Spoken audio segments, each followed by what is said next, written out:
Hello, welcome back. Why the is camera so close to my face? Like, god damn it. What the hell? Anyway, hello and welcome back, my distinguished Venusians. This is what is it now?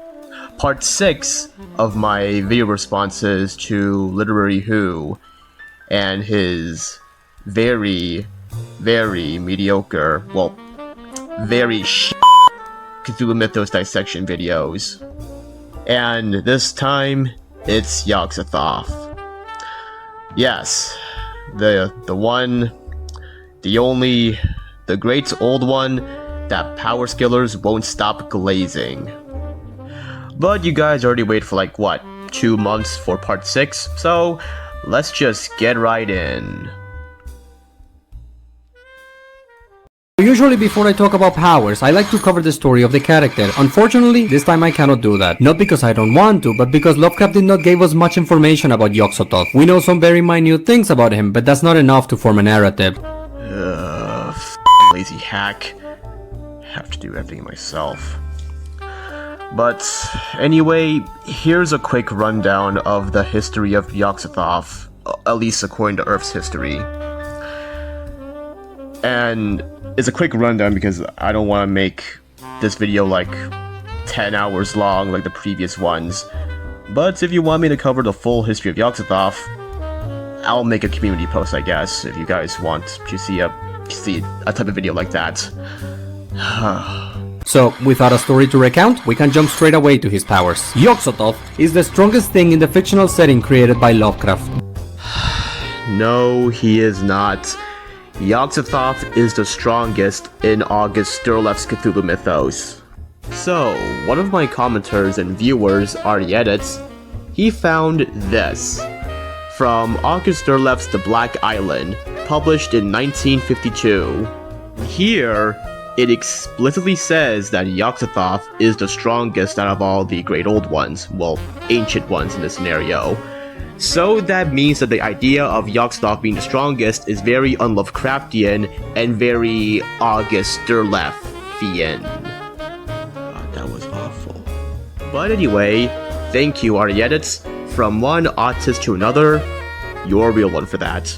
But what exactly is it that makes me declare Yog-Sothoth as the strongest? Well, actually, it's very simple. Yog-Sothoth is the entirety of the fictional setting created by Lovecraft, combined. From the smallest of bugs to the greatest of deities, everything in this setting is Yog-Sothoth.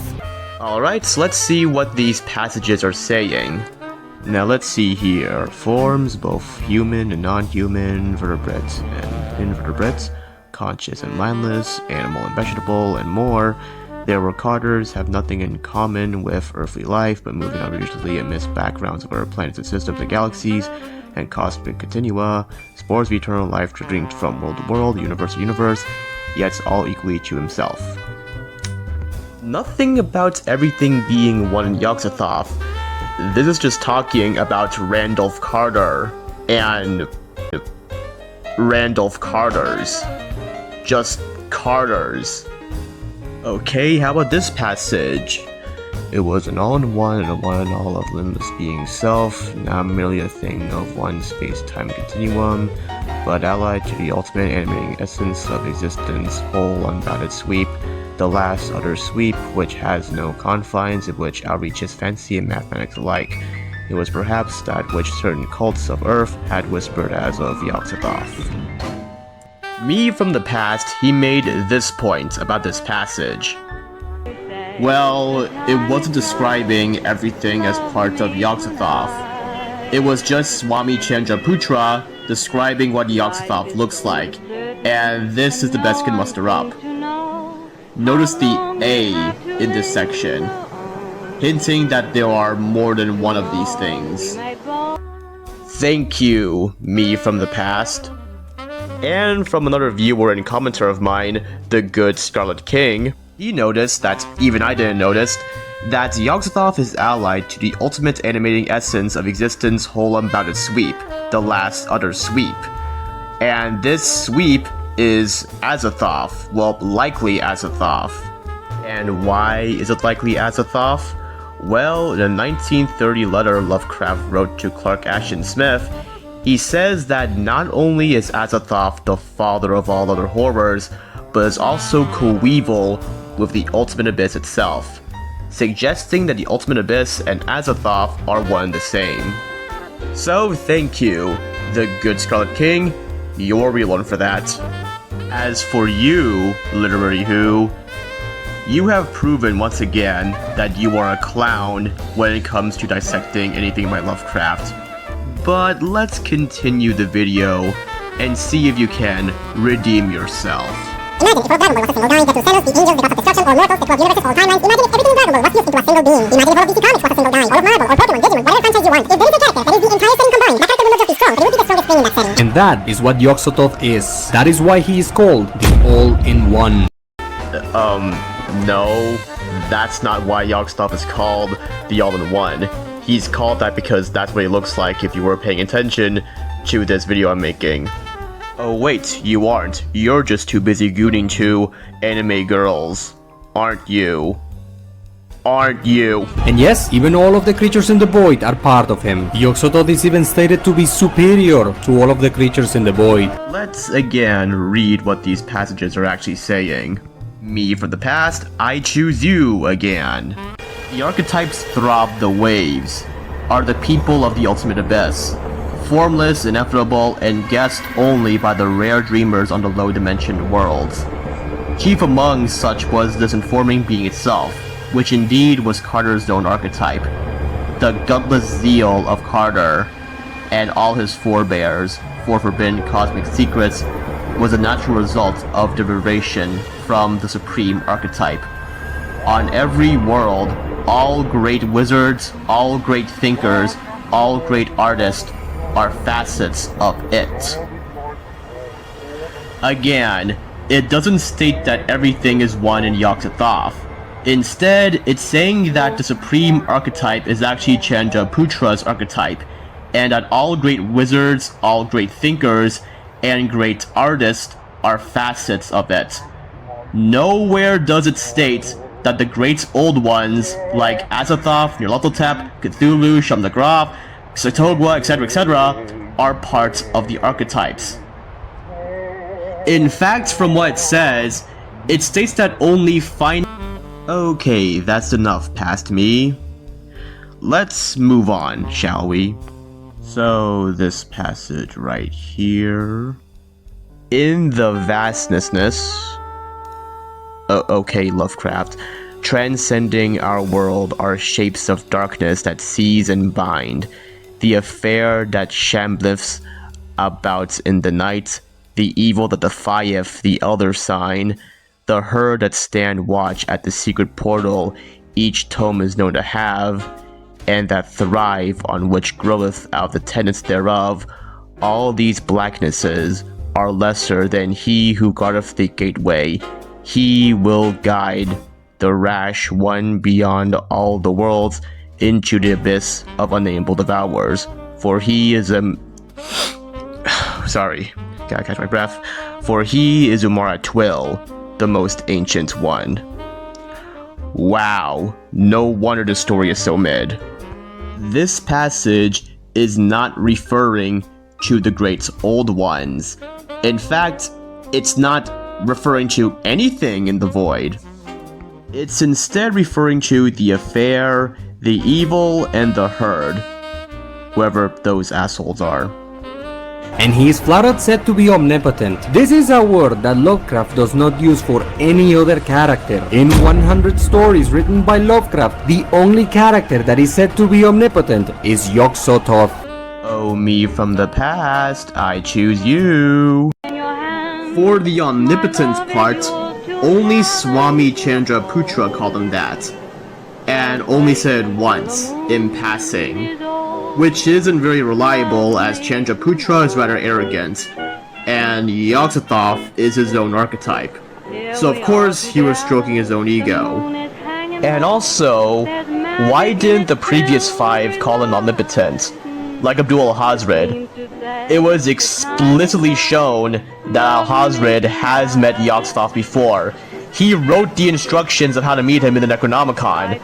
So why didn't he and the other 4 humans, or human-like beings, call Yog-Sothoth omnipotent.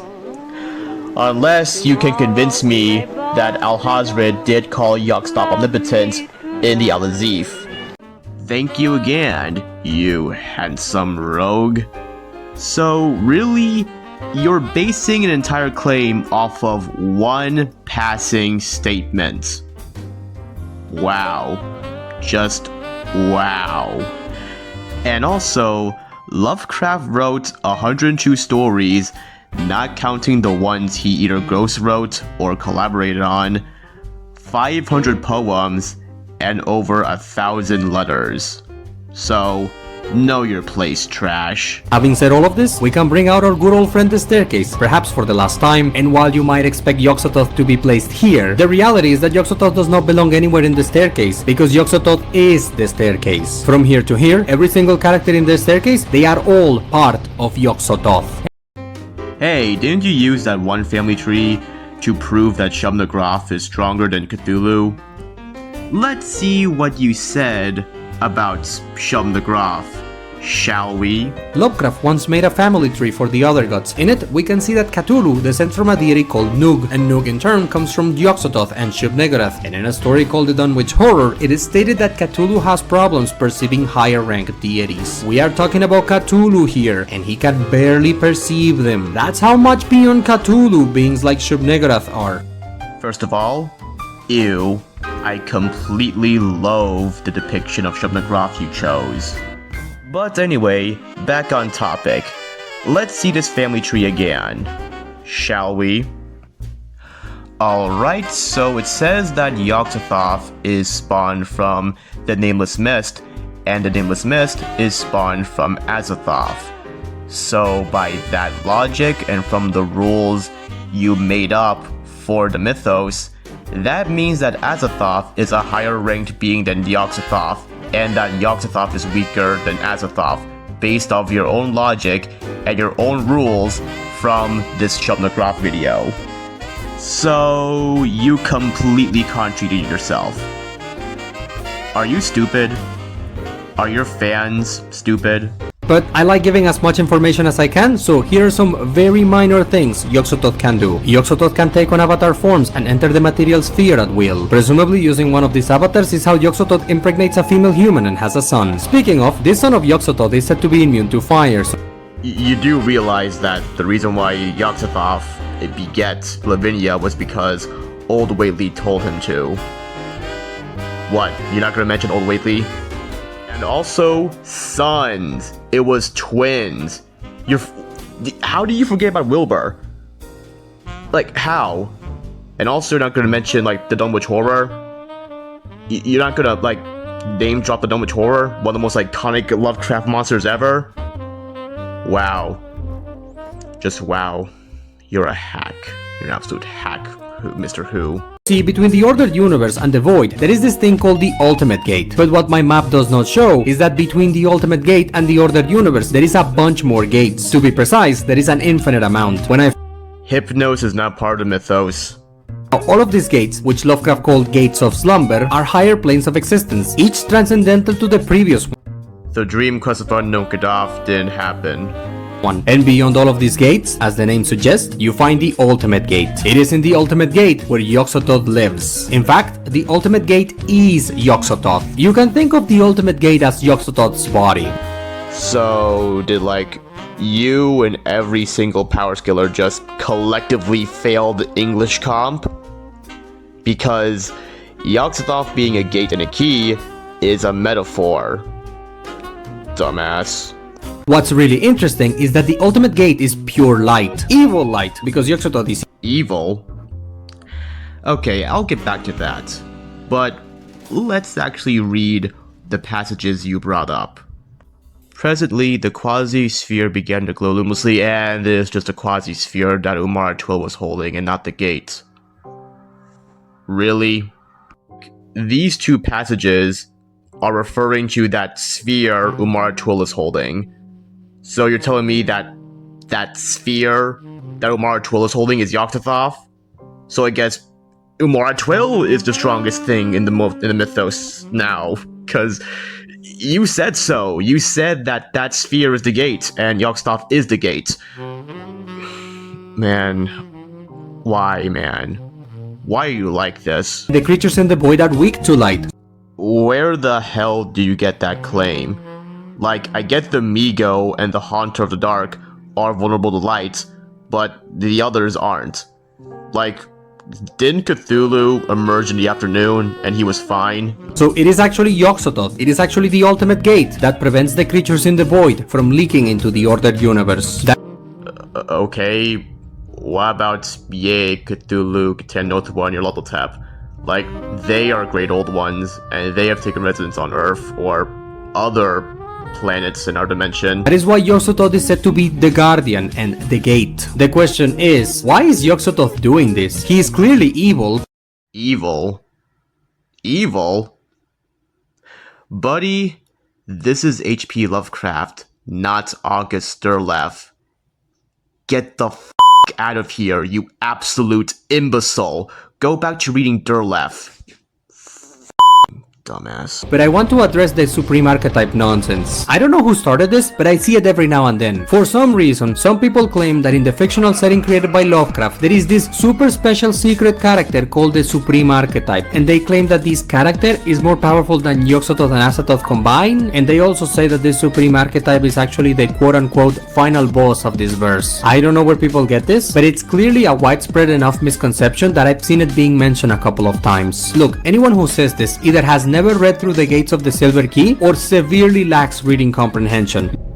Look who's f***ing talking. Look who's f***ing talking. You have no right to say that shit. You, Mr. Who, have the reading comprehension of a goddamn third grader, or even worse, a second grader. So I have one question for you, Mr. Who. How does it feel to be an absolute imbecile? Wait, what the f-